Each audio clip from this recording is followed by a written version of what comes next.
Last year's Yorkshire Oaks went to Mini Hawk at 15-8 on favourite 3.5 lengths, and only 4 went to post. This is the race taken apart properly 8 days before they go.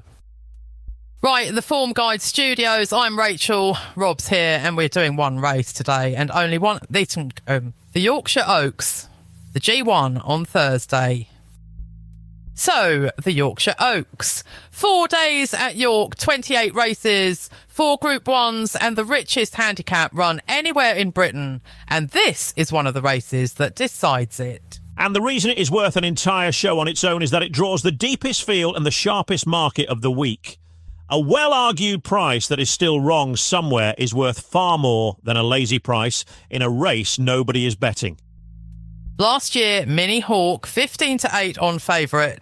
Ryan Moore riding for Aidan O'Brien, and 3.5 lengths, and only 4 went to post. The market had it right, and in a race of that quality, the market being right is itself the information.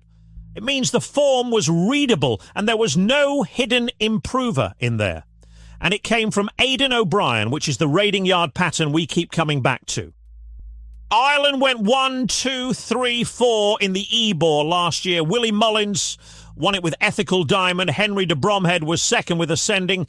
Aidan O'Brien third with Queenstown. Jumps Yard winning the richest flat handicap in the country is not a fluke anymore. It is a pattern, and the market has been slow to price it. Which is checkable, and it is the kind of thing that decides a race like this far more often than an opinion about who is best.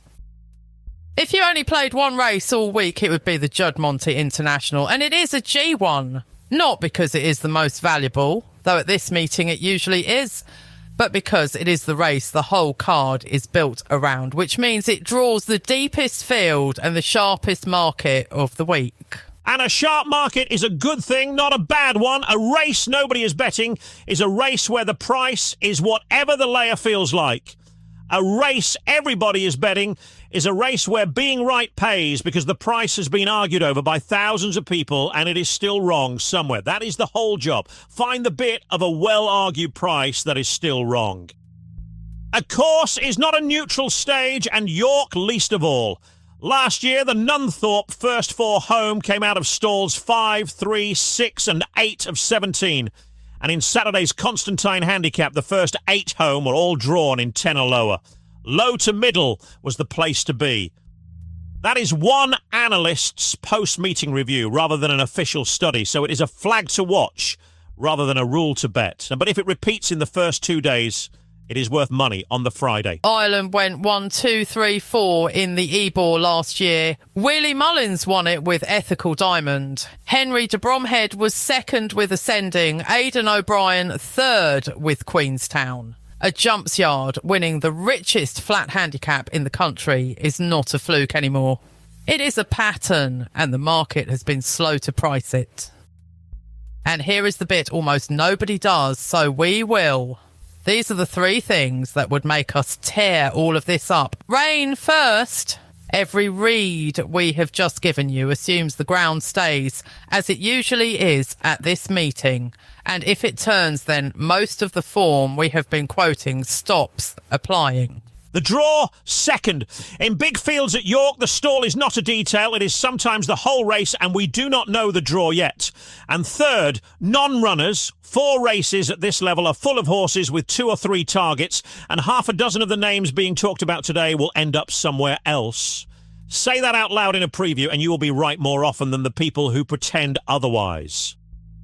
Before we go on, if this is the first time you have found us through Ebor Festival, here is what this channel is. We are an analysis account, not a tipping service.